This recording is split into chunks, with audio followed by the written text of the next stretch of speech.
asaba amafaranga. Ni gute pastori tubona abwiriza yaka ibya 10 mu gitondo, umuntu yabatije mu gitondo agahita atangira kumwaka icya 10, kandi icya 10 cyakwa bishingiye ku kazi umuntu afite ndetse n'igihe. Niba ari umuhinzi ni kenzeni y'amezi 3 cyangwa 4, niba ari umucuruzi ni kenzeni y'icyumweru cyose, niba ari umukozi wa leta ni kenzeni y'ukwezi. Ariko umuntu wahisemo ubutunzi bw'isi, wahisemo nabi, azitwa pastori ariko ukorera inyuma y'iki? Y'uruzabibu. Uwo nguwo nubona ameze gutyo, nuhura nawe mu rusengero ntuzirirwe ubaza ngo uyu ninde, uzamenye ko ari uwo nguwo ari gukorera inyuma y'uruzabibu, ntabwo ari uwa Kristo, kuko ari gukorera inyuma y'iki? Y'uruzabibu. Yitwa ko ari gukorera mu ruzabibu kuko yahisemo ibintu Imana ishaka akahitamwo. Uruzabibu rukamukoresha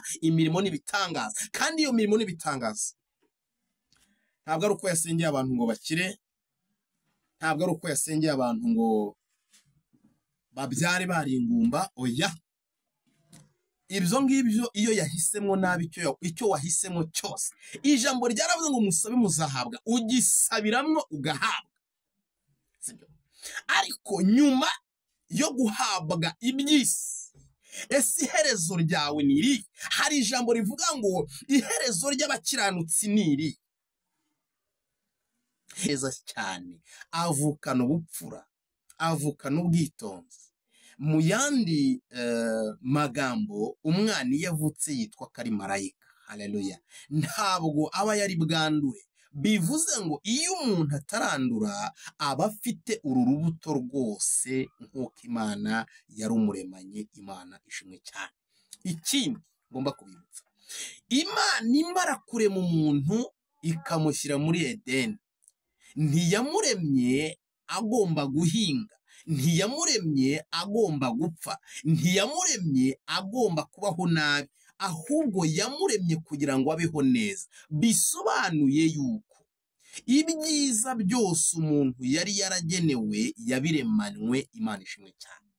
Ariko nyuma umuntu bwe, tugiye kumva hasi ku gice cya 3 cyangwa se ku kibazo cya 3, niho uza gusanga impamvu umuntu aza kuhindukira nyuma akabura ibya bindi byiza yaremanywe. Biba byagenze gute? Biba byanyuze mu zihe nzira? Aha niho ugiye kumva.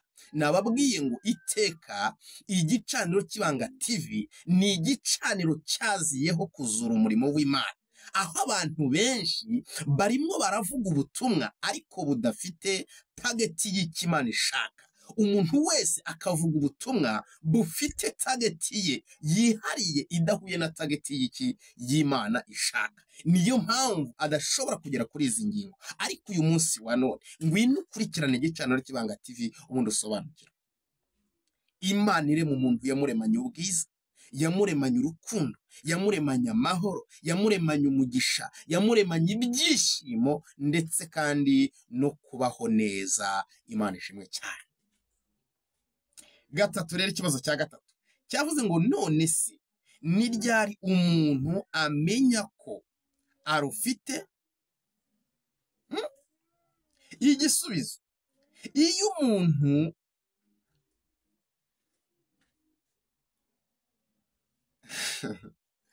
ahantu uri, ndashaka ko dufatikanya ukumva neza aya magambo mbikije, kubera ko birakomeye,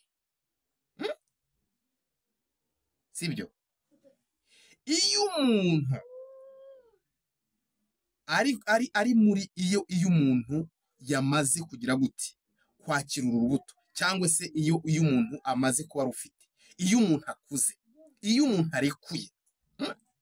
Abantu aha hantu impamvu nabaye nk'uwitsa nkacecekaho, uzumva kugira ngo amaze kumenya ikibi n'ikiza, ngo ari kugenda agera mu myaka y'ubukure, sibyo?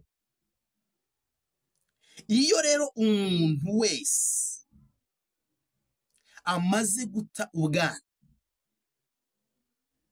sibyo, afite imbaraga, afite ububasha, afite uburenganzira bumwemerera guhitamo ikimubereye. iki ni cya gihe Adamu na Eva bari bamenyeshejwe ko bafite ibyiza byose byo muri Edeni, babihawe babifitemo ububasha, sibyo? Ariko nyuma Imana irabarekuraho, iravuga ngo noneho iyi Edeni buri muntu wese afite uburenganzira bwo gutembera akagera aho ashaka kuko nahaye. Baba bumvise ko bafite uburenganzira bwo guhitamo, haleluya, kuko Imana yari imaze kubabwira ngo icyo bikoze n'ubwo ibi byose mubihawe, nimuramuka muriye kuri uru rubuto, ibi murabyemerewe ariko ibi ntimubyemerewe.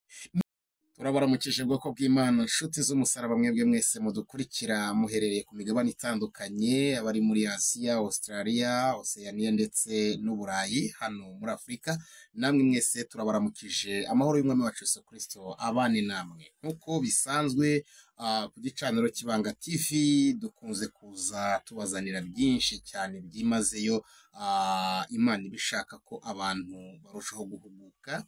Nkuko iyi minsi abantu bahugiye mu bidafite umumaro, abantu bari kwitiranya agakiza ndetse n'ibindi biriho, ariko uyu munsi ku gicaniro cy'Ibanga ngiye kuganira namwe amagambo meza, amagambo y'ubwenge kandi amagambo y'ubusesenguzi ku ijambo ry'Imana.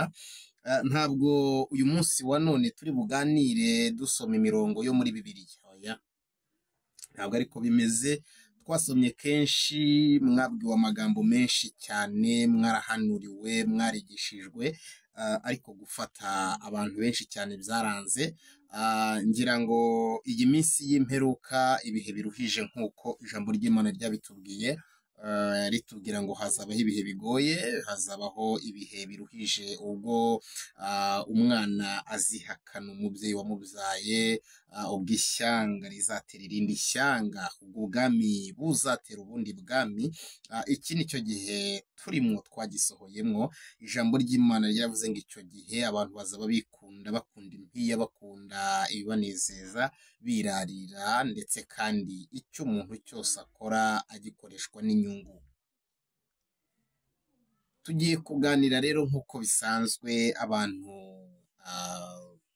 ngiye kubasobanurira n'ubutumwa Imana yampaye, yansesenguriye, irampereza, ndandika rwose inyandiko itari ntoya, yagiye impereza ibibazo ikampa n'ibisubizo byayo, ariko ubwo byatewe n'amasengesho menshi cyane mba ndimo ndasenga, kuko nababwiye ko Imana ishaka ko itorero ryayo rikira. Nababwiye ko itorero ryayo Imana ishaka ko rikira, nta kundi rizakira rero nuko ibyari bitwikiriwe byose bigiye gutwikurwa. Kandi mu by'ukuri igicaniro cy'Ibanga TV ni kimwe mu bicaniro Imana yacanye, ishaka kuzajya itwikururiraho amakuru yayo, gukiranuka kwayo, kugira ngo ibintu byari biri mu rujijo abantu bave muri rwo, ubundi bamenye, basobanukirwe mu izina rya Yesu. Tugiye guhera kuri iki kibazo cya mbere, ariko cyitwa agakiza niki. Agakiza niki? Niba utarakora subscribe, wakora subscribe, wakora like, comment and share, kugira ngo ibintu birusheho kugenda neza. Iyo ni inkunga ikomeye, ni umuryango Yesu arimo arakomanga urugi rwawe. Uko akomanze urwo rugi rw'umutima wawe, ni nako ashaka ko uru rusengero rwa YouTube yacu ku gicaniro cy'Ibanga TV ubasha kuhakirira ubutumwa bukomeye kandi buza kuguhindura umutima, kugira ngo itorero usengeramwo rirusheho kugutunga utunganye, ndetse kandi abo uhura nabo, usangira nabo, usengana nabo, ugendana nabo, uririmbana nabo, bafite imyitwarire wajyaga wibaza, ese gute umuntu ashobora kuba akishijwe akitwara gutya? Ese ni gute umuntu yaba ari pastor akitwara gutya? Ni gute umuntu yaba, donc ibyo byose ukabyibaza. Uyu munsi rero tukuzaniye ibisubizo byabyo, kugira ngo umenye icyo wita izina runaka bitewe n'uko wakibonye.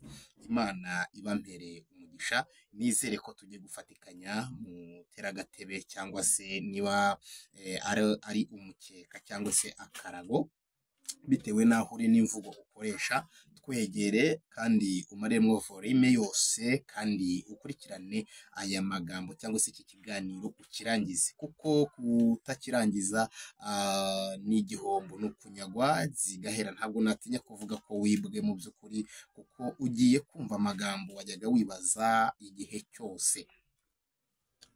Reka tubanze dusenge nk'uko umuco w'ivugabutumwa ubanzirizwa n'isengesho. Mana, mu izina rya Yesu Kristo, turagushimiye kuko uri umukozi w'umuhanga, turagushimiye kuko uri nyamuteto, turabasenga amagambo ageze iwa Ndabaga. Uyu munsi wa none ugiye gusiganuza Uwiteka Nyiringabo ibyari byarasize imitima, mu izina rya Yesu Kristo tutabashaga gusobanukirwa, ariko ugiye kuduha inkuru ku yindi, ikintu n'ubusobanuro bwacyo, kugira ngo turusheho kumenya. Urugendo twari turimo rwaragaterera nzamba, byari ibintu bivangavanze, ariko noneho reka utwikurure ibyari bitwikiriye ku gicaniro cy'ibanga, uduhe byinshi kurushaho, kugira ngo abadukurikira Uwiteka Nyiringabo ntibayobe, kandi bari bazi ko bari mu nzira. Turagushimiye kwikora kwibahishwane natwe, abatwumva ndetse natwe ubwacu tugabura. Ni ukuri turakwinginze kugira ngo bane natwe mu izina rya Yesu Kristo, amen. Murakoze cyane rero bwoko bw'Imana, nshuti z'umusaraba, mwebwe mwese mukurikirana Igicaniro cy'Ibanga TV. Turabakunda aho muherereye, aho ariho hose, aho musengera, aho ariho hose. Tubereyeho kugira ngo tubafashe mu nzira, tubereyeho kugira ngo imitima yanyu ikinguke, kandi ibyo mukora byose byungukemwo. Uyu munsi tugiye guhera ku ijambo ryitwa agakiza ni iki. Wakwibaza ukavuga ngo agakiza ni igiki? Tugiye kuguhereza rero ubusobanuro bw'agakiza kugira ngo urusheho kubyumva kandi ubisobanukirwe. Agakiza rero ni urubuto rw'ubuzima rufite ubugingo. Agakiza ni urubuto rw'ubuzima rufite ubugingo.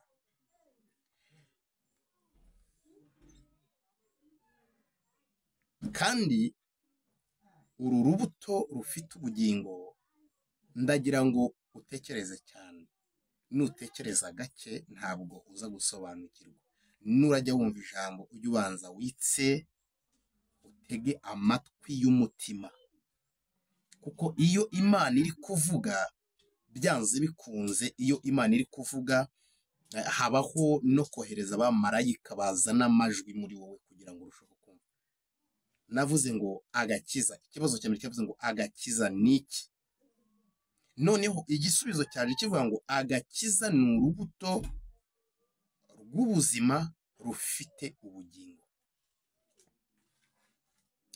Ikibazo cya kabiri cyabajije ngo none se rugera ku muntu ryari, cyangwa se binyuze mu zihe nzira? Ariko ndagira ngo mubimenye neza igisubizo cy'iki kibazo. Igihe uru rubuto rugerera ku muntu, umuntu wese yajyaga yibaza akavuga ngo ubundi agakiza umuntu kamugeraho ryari, cyangwa se uru rubuto rw'agakiza rufite ubugingo, cyangwa se gafite ubugingo rugera ku muntu ryari? Igisubizo rero, uru rubuto umuntu wese araruvukana. Haleluya. Umuntu wese uru rubuto araruvukana. Ngira ngo iyo umwana avutse, nawe urabizi neza cyane, avukana ubupfura, avukana ubwitonzi. Mu yandi magambo, umwana iyo avutse yitwa ko ari marayika. Haleluya.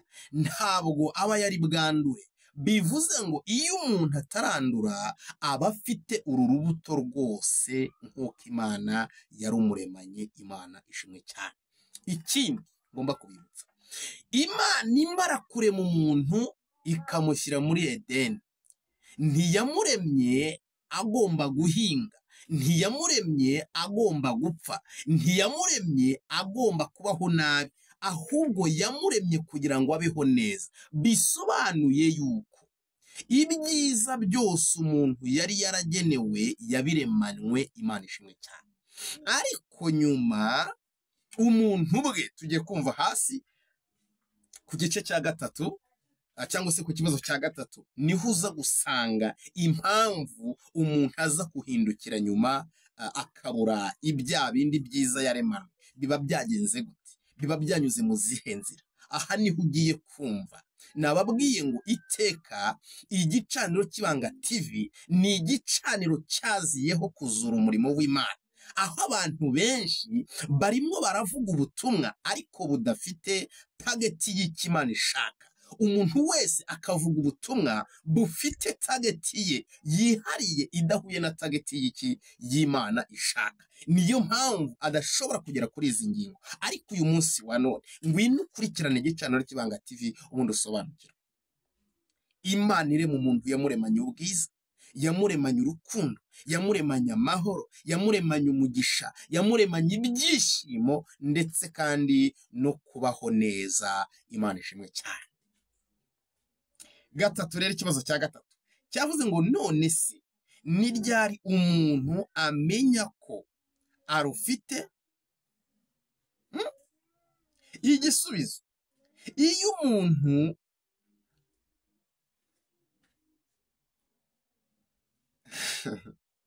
ahantu uri ndashaka ko dufatikanya ukumva neza aya magambo mbikije kubera ko ni birakomeye, sibyo? Iyo umuntu ari muri iyo umuntu yamaze kugira gute kwakira urubuto, cyangwa se iyo umuntu amaze kuba rufite, iyo umuntu akuze, iyo umuntu arekuye, abantu aha hantu impamvu nabaye nk'uwitsa nkacecekaho, uzumva kugira ngo amaze kumenya ikibi n'ikiza, ngo ari kugenda agera mu myaka y'ubukure, sibyo? Iyo rero umuntu wese amaze guta ubwana, sibyo, afite imbaraga, afite ububasha, afite uburenganzira bumwemerera guhitamo ikimubereye. Iki ni cya gihe Adamu na Eva bari bamenyeshejwe ko bafite ibyiza byose byo muri Edeni, babihawe, babifitemo ububasha, sibyo? Ariko nyuma Imana irabarekuraho, iravuga ngo noneho iyi Edeni buri muntu wese afite uburenganzira bwo gutembera akagera aho ashaka kuko nahaye. Baba bumvise ko bafite uburenganzira bwo guhitamo. Haleluya. Kuko Imana yari imaze kubabwira ngo icyo bikoze n'ubwo ibi byose mubihawe, nimuramuka muriye kuri uru rubuto, ibi murabyemerewe ariko ibi ntimubyemerewe. Nimuramuka mururiyeho gupfa muzapfa, ariko nimutaruryaho mukitondera ibyo mbabwiye muzarama, ntimuzapfa, ntimuzasonza, ntimuzangana. Muri make abantu bari barahawe kuba mu mahoro masa. Ariko iyo umuntu ataye ubwana, aba afite ububasha bwo kwihitiramo. Ese wahisemo neza cyangwa wahisemo nabi?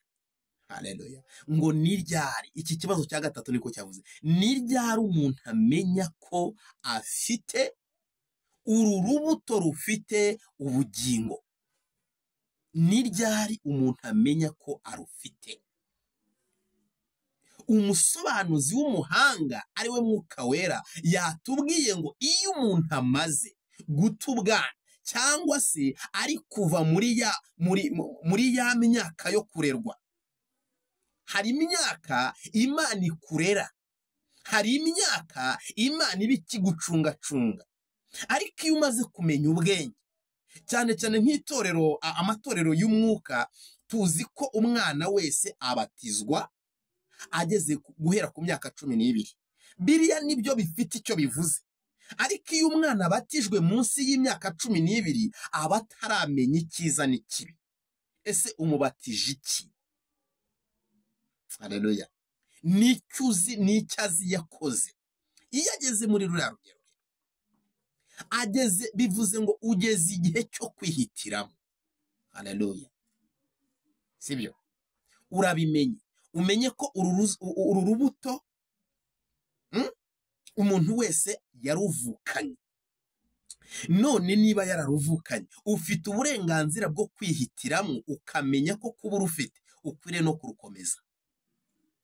Imana ishimwe cyane.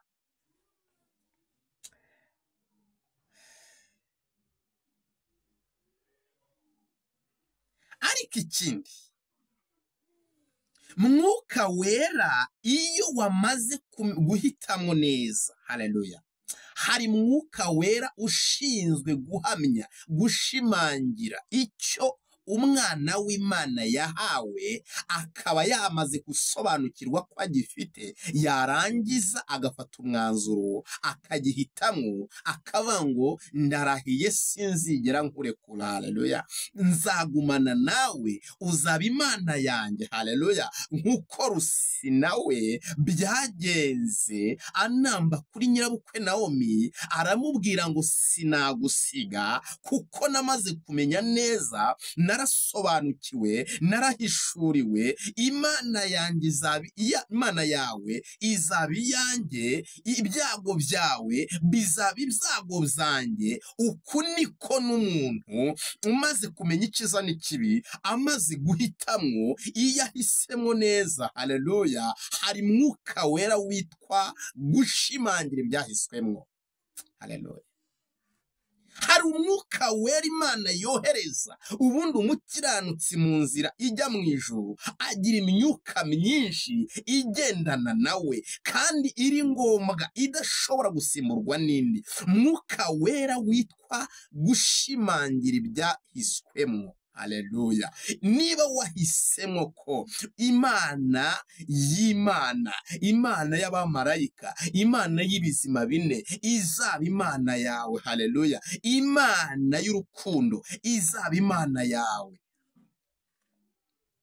Mwuka Wera araza ature muri wowe abigushoboze, haleluya. Sobanukirwa ku gicaniro kibanga. Tugiye ku kibazo cya kane, cyabajije ngo none se bigenda gute kugira ngo dusubiremo, none se bigenda gute kugira ngo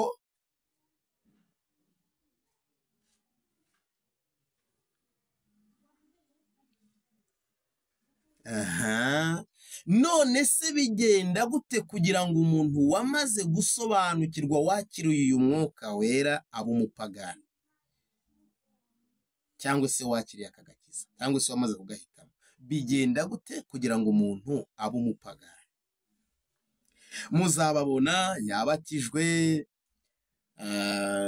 yahawe inshingano, ni umuririmbyi, ni umuhanuzi, ariko bigenda gute kugira ngo uyu muntu abe umupagani? Ni ikibazo cya kane, nidushaka tugisubiremo, ngo none se bigenda gute kugira ngo abe umupagani kandi yaravukanye uru rubuto rw'ubugingo? Ni gute umuntu wavukanye urubuto rw'ubugingo ahinduka umupagani? Nuko yahisemo nabi. Hejuru tumaze kubona ko iyo wahisemo neza habaho marayika witwa gushimangira, ariko kuri kane ho haratubwiye ngo bigenda gute kugira ngo umuntu wavukanye uru rubuto rufite ubugingo abe umupagani? Bigenda gute? Muri ya myaka y'ubukure, iyo umaze kuyigeramo ugahitamo nabi, ugasanga iswa nk'inzoga, ugasanga aswa ari umurozi, ugasanga nyoko ari ingare, ugasanga nyoko abeshya cyangwa ategeka umugabo, ugasanga sko asenga ariko yataha akabandwa, ugasanga kuko yavutse avukanye ka gakiza cyangwa se ya mpano y'agakiza, ariko ageze mu myaka y'ubukure ahitamo nabi. Noneho nawe usanze bimeze bityo, uhitamo nabi, haleluya. Icyo gihe direct uhita uba umupagani, ukaba umupagani wo mu rusengero, ukaririmba, ugahanura. Abantu bajya bavuga ngo ni gute umuntu ashobora guhanura kandi tubona ko ribyaha? impamvu nta yindi, yahisemo nabi. Ntabwo yahisemo inzira nziza. Niho umwe bavuga ngo afite inzira zigana i Siyoni, ariko ntabwo agerayo. Imana ishimwe cyane. Ibyo rero twabihaye ijambo rivuga ngo bakorera umurimo inyuma y'iki? Y'amarembo, cyangwa se bakorera umurimo inyuma y'urugo, cyangwa se bakorera umurimo inyuma y'uruzabibu. Ntabwo bari mu muzabibu. Haleluya. Bahisemo nabi. Ntabwo bigeze bahabwa mwuka wera gushimangizwa agakiza bahisemo, kuko bahisemo nabi. Ni gute pastori tubona abwiriza asaba amafaranga? Ni gute pastori tubona abwiriza yaka ibya 10 mu gitondo, umuntu yabatije mu gitondo agahita atangira kumwaka icya 10, kandi icya 10 cyakwa bishingiye ku kazi umuntu afite ndetse n'igihe. Niba ari umuhinzi ni kenzeni y'amezi 3 cyangwa 4, niba ari umucuruzi ni kenzeni y'icyumweru cyose, niba ari umukozi wa leta ni kenzeni y'ukwezi. Ariko umuntu wahisemo ubutunzi bw'isi, wahisemo nabi, azitwa pastori ariko ukorera inyuma y'iki? Y'uruzabibu. Uwo nguwo nubona ameze gutyo, nuhura nawe mu rusengero, ntuzirirwe ubaza ngo uyu ninde, uzamenye ko ari uwo nguwo ari gukorera inyuma y'uruzabibu, ntabwo ari uwa Kristo, kuko ari gukorera inyuma y'iki? Y'uruzabibu. Yitwa ko ari gukorera mu ruzabibu kuko yahisemo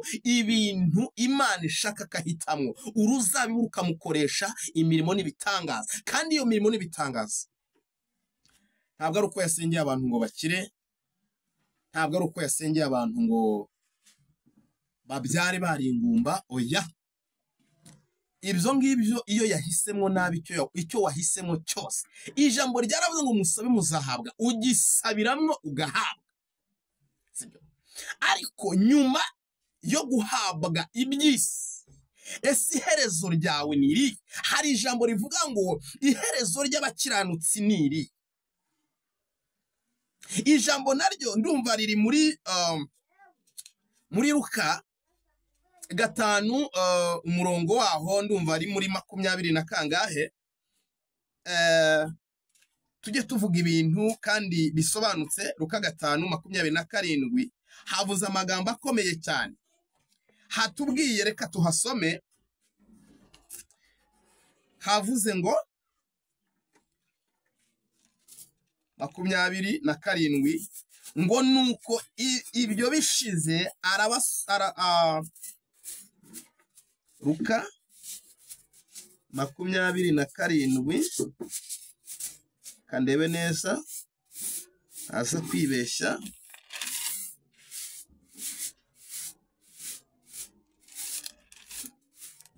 Aha, iki ni igihe Imana yahamagaraga. Haleluya.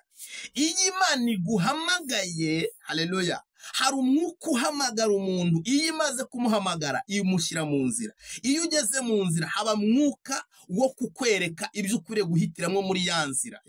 Iyo umaze guhitamo ugahitamo neza, kuko ari mwuka wagushyize muri ya nzira, aguhereza ibihwanye n'ibyo wahisemo. Rero Imana imuhamagara ikoresheje Yesu Kristo, niwe wari uri kuri uru rugamba. Yahamagaye Lewi, muramuzi mwese, yari umuntu ukomeye, yari ari mu bintu by'imisoro, ariko arabisiga. Yesu arangije amushyira mu nzira. Amushyize mu nzira, haleluya, yagendaga bamenyesha byose kugira ngo basobanukirwe icyo bakwiriye kugira gute guhitamo. Niba bakwiriye kuguma muri bya bindi bakisubirirayo, cyangwa niba bakwiriye gufata ibyo yagize gute yaberetse. Noneho abantu, harimo abantu bahitamo bagahitamo gukorera Imana by'ukuri, harimo n'abandi bahitamo bagahitamo gukorera Imana ariko bashaka bya bindi basize hehe inyuma. Ibyo basize inyuma nibyo bahabwa, ariko iherezo ryo kugira ngo binjire mu bwami bw'Imana ntibishoboka, kuko iherezo ryabo ryo guhabwa ubwami bw'Imana riri muri Kristo, kandi Kristo ni uruzabibu. Nyamara uru ruzabibu ntabwo bashatse kurubamwo, bakoreye inyuma y'uruzabibu, ntabwo bashobora kugira gute kwinjira mu bwami bw'Imana. Imana ishimwe cyane.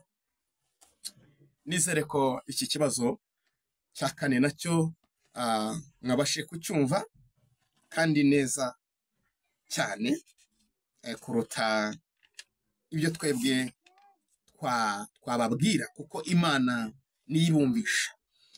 Ikibazo cya gatanu nacyo cyavuze ngo none se mu gihe wahisemo neza ntiwarimbuka.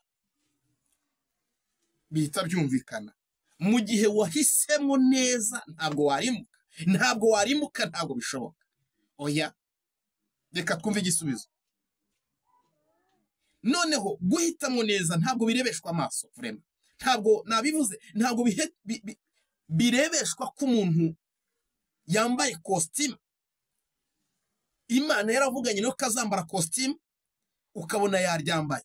Ntabwo guhitamo neza bipimishwa ijisho ry'umubiri, ntabwo bireberwa ibyo turebera muri iyi si ya none uyu munsi gusa. Ibyina yego naho turabiharebera, ariko icya mbere hari ikibanze ubanza kurebera. Uko rero wabigenza, reka tusubiremo igisubizo neza. Icyagaragaza ko wahisemo neza ni ubushishozi wagaragaje mu rugendo rw'amahitamo yawe. Dusubiremo, ikigaragaza ko wahisemo neza ni ubushishozi wagaragaje mu rugendo rw'amahitamo yawe. Iyo uhitamo ntabwo uhitiramo mu kabari. Iyo uhitamo ntuhitiramo mu bugare. Iyo uhitamo ntuhitiramo mu businzi. Oya, iyo wahisemo nabi ni ba bandi uzasanga bababwira ngo nimwinywere gake ngo nta kibazo, ngo niko Pawulo yavuze.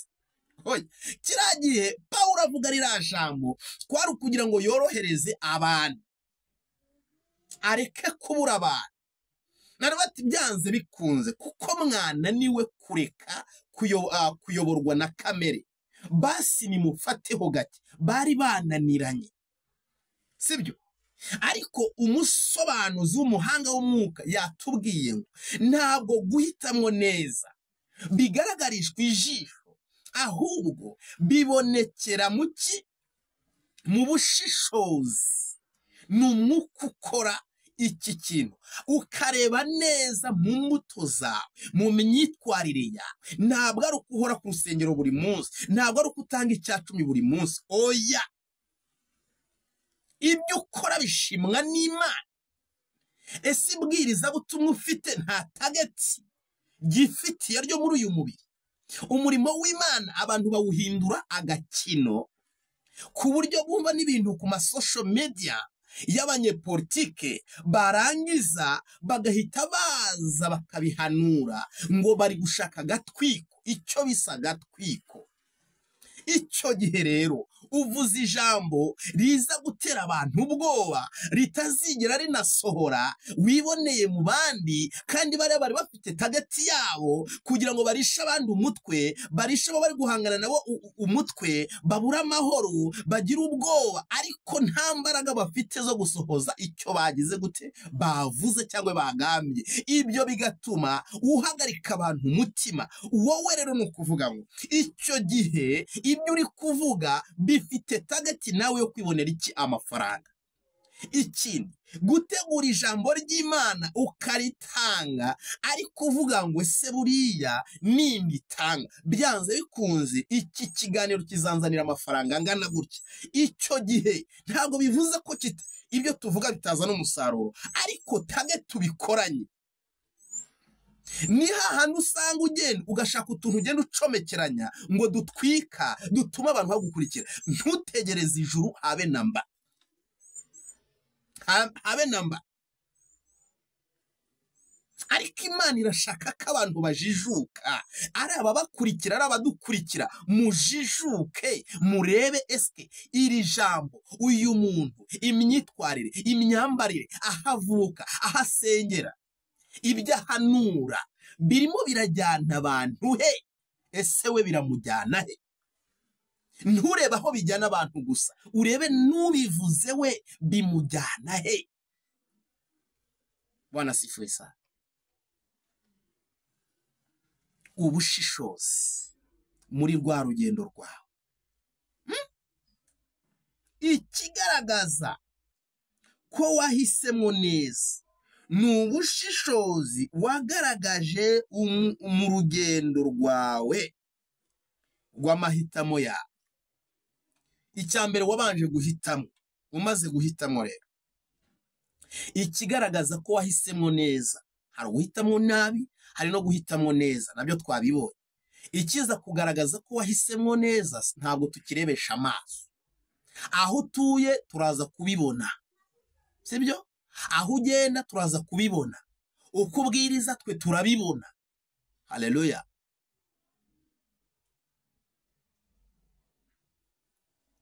Amaso arabireba, ariko nubwo abireba imbuto zabyo zirajya ku mutima. Ntabwo ari ukugenda ngo umuntu yikunkumure hariya kuri YouTube ngo uhite uvuga ngo uyu yageze nasukiranye indimi. Ariko reka mbabwire,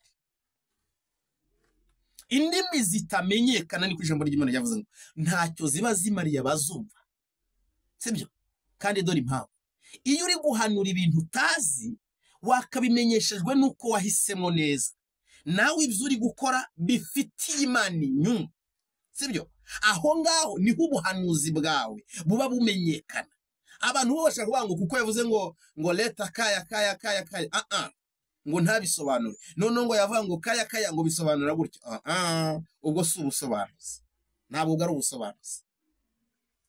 Ahubwo uriya muntu usobanuriye yahisemo neza, kuko niba yahisemo neza Mwuka Wera waje gushimangira muri we, araza no kumushimangira mu ibyo wavuze, niho abyakira. Iyo ubwiriza uwamaze kumva arushaho kumva cyane, ariko iyo ubwiriza utumva, utazi icyo umubwira icyo ari cyo, nawe ubwawe icyo uri gutanga utazi aho gituruka, bivuze ngo ibyo uri gukora nta gaciro.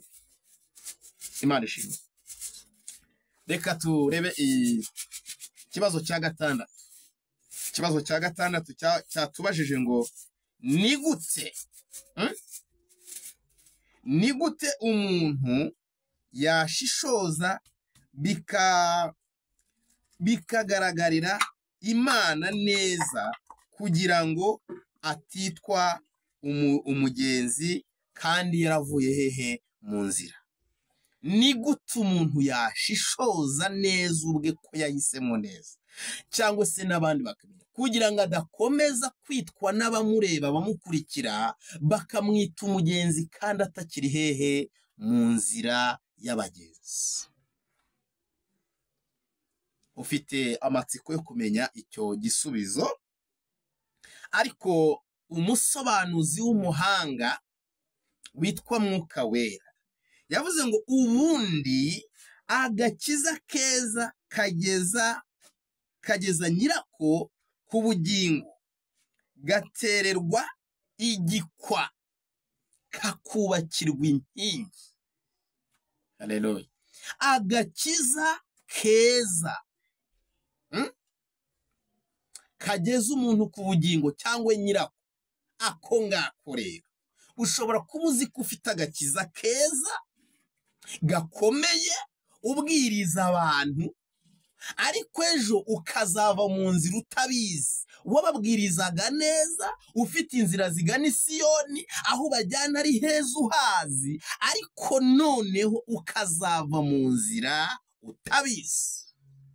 Ese ni gute waguma mu nzira neza ngo kugira ngo utazakomeza ugira ngo uracyari mu nzira, cyangwa abantu bagira ngo uracyari mu nzira kandi izi nzira warazivuye? Ariko umusobanuzi w'umuhanga, haleluya, witwa Mwuka Wera yavuze ngo ubundi agakiza nyirako cyangwa se keza kageza ku bugingo gatererwa igikwa. Haleluya. Karangiza gutererwa igikwa kakubakirwa inkingi. Imana ishimwe cyane. Agakiza kawe niba utaragashingiye igikwa ngo ukubakire inkingi, ntabwo uzakomeza. Twese turabizi ko iyo umuntu yubaka igikwa cyangwa se ashinga inkingi, aba yarari kubaka ahantu hadakomeye, ariko agashaka ko yubaka ibintu bikomeye, sibyo? Iyi minsi rero cyangwa nawe ubwawe menya ko umubiri uri wambaye n'isi cyangwa se ni ikibuga cy'umwanzi. Umubiri wambaye ni ikibuga cy'umwanzi. Ntabwo ushobora kucyubakiramo inzu ikomeye utabanje gushinga igikwa ngo ugikomeze, ubundi ubone uko utangirira mu mizi wubaka inkingi neza. Haleluya. Ntabwo inkingi yubakwa umunsi umwe ngo irare yuzuye. Niyo yuzuye ntabwo irara yumye. Ntabwo igikwa cyubakwa n'umuntu umwe. Niyo ucyubatse ntabwo gikomera. Kandi iyo ucyubatse kugira ngo uzubake n'ibikomeye, wubakisha imisumari ikomeye minini. Inkingi yubakwa na ferabeto zikomeye. Aho nibwo wubaka ibikomeye. Ferabeto tuzazisanga mu bwitange umuntu agira yihanganira ibimugerageza, icyo twita kurindira. Aho niho dusanga kubaka inkingi, wubakira agakiza. Ibikwa nabyo turabisanga muri rya jambo rivuga ngo genda gake woye kurarikira. Ijambo ry'Imana riravuga ngo abajya mu ijuru mwirinde kurarikira ibyo kamere zifuza, kuko kamere yifuza nabi. Niyo wifuje nabi rero, uwo mwanya uhita wubaka ibikwa by'ibiyogori. Kandi agakiza iyo ugiye kukubakisha ibikwa by'ibiyogori bihita byumvikana ko nujya no kubaka inkingi uzubakisha ibintu bidakomeye. Haleluya. Nizere ko abantu bari kurushaho kumva ubu butumwa.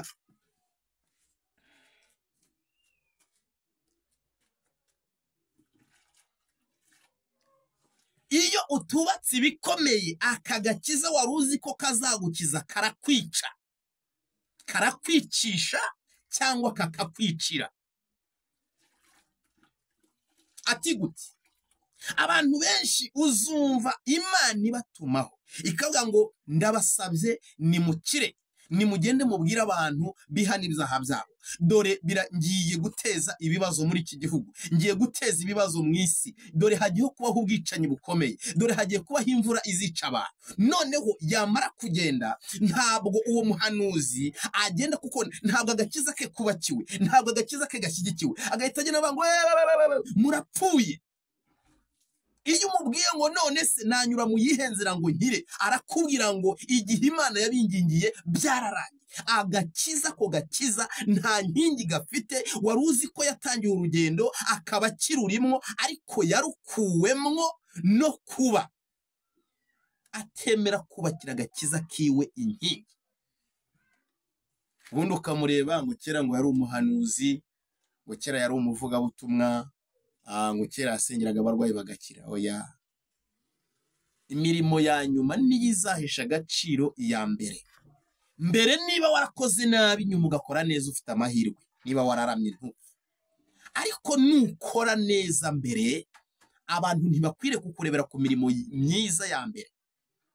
Kandi uyu munsi itorero rifite ikibazo, ari naho dukomeza kugira ingorane. Barebera abahanuzi mu byo bakoze kera,